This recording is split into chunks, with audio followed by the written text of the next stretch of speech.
Okay, now it's really up to you to read Psalms 139 for yourself in its entirety, and then compare those other passages and the other books of the Bible that I showed you that are connected, and you should easily see the truth. Now, this is going to be some information that is going to be related. It's going to show you another inconsistency. Keep in mind, this is Psalms 139, the same thing where we find later in the verses this written. As we move through, what I want to do is I want to focus right here just real quick, because I've already talked about this before, like I said, in another series entitled The Creation of Man, Evolution of Truth. This is telling you that there's really three versions of the creation of man in the Bible, but basically they can be summed up as two different types of creation of men. And verse 15 and 16 is the proof.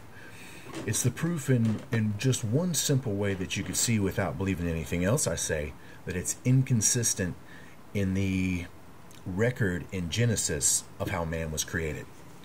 There's no record of Genesis that says man was curiously wrought in secret in the lowest parts of the earth. No, not at all. Not anything like it.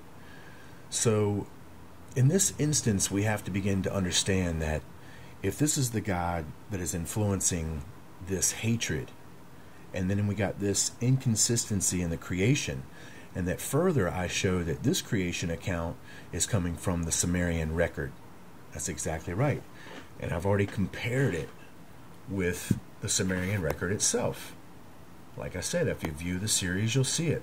I'm not going to repeat everything I've done, but you can see that this myth, this record, is being pulled from the Sumerian creation epic, which will be consistent entirely with what I've told you, that the Bible has an admixture of multi-histories from the entire scattered history of the peoples of the world, that it has been condensed and compiled into one thing that has been overgeneralized, and many people have lost the ability to make the connections. So it's right here in front of your face. It's up to you. Are you going to be able to discover it? Are you going to do the work to figure and further understand what the Bible is actually trying to tell you? Because it's not me. So here's the next inconsistency right here. The creation of man, this is inconsistent with the creation account of Genesis. This tells you right here, plain and simply, that there are two creation accounts of the creation of men. This is part of the strong delusion. This will be used by these false beings when they return to promote that, yes, their creation account is supported in the Bible. But, of course, this one that has wrought in secret in the lowest parts of the earth, curiously, is related to Enki. So here comes another train, unbelievably. I'll be back.